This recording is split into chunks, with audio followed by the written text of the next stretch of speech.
What did the people do to get from a minnow to a whale that comes see you? What was like some of the common threads there to get them through that minnow stage? Yeah. So first of all, the deferred sales trust works for short term or long term. Okay. So if you have short term or long term, we can work for that. However, it needs to be big enough, okay, of a gain, right? So this is something where if $1 million gain, $1 million net proceeds, it's big enough, we can do this. Okay. So if you take a position at 500,000, it turns to 1.5 million in a month. Guess what? That's $1 million gain. We can. It's short term because it's not a year or more. We can still work for you. Okay. I want to let you know that.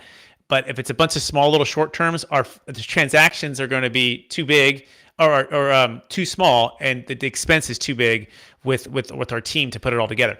Okay, so but number two, yeah. So those that I've only done it with two clients, and he in the first one, Peter did it with 5 million and then 2.5. The other one, not privileged to share the name, but she did it for 5 million of her 50 million of Bitcoin, and then plans on doing it for future amounts. So in other words, she's dollar cost averaging out when it makes sense. And the key is they had a vision for where the wealth is going to be and what that's going to provide for them.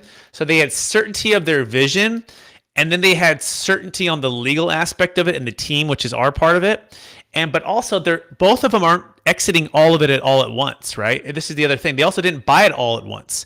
They slowly dollar cost averaged in, and they were patient and they were long term. And the key here is they had certainty of conviction of the future of Bitcoin and Ethereum. And by the way, my Bitcoin client, that's all she buys. She's 100% Bitcoin. She doesn't buy anything else. And she had never sold. This is the funny part. In fact, well, when she first bought Bitcoin years ago, the first day it dropped 8%, and she sold the next day. And this is a small amount.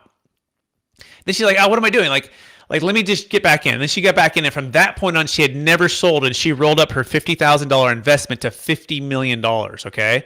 And never sold because she, A, didn't have a great exit, B, she still believed in the future, and then C, she didn't want to pay the tax. And so until those things come together, so it's not a one size fits all, but what I can tell you is they were fully immersed, experts in their field, brilliant people who had certainty of conviction of the long run of the crypto.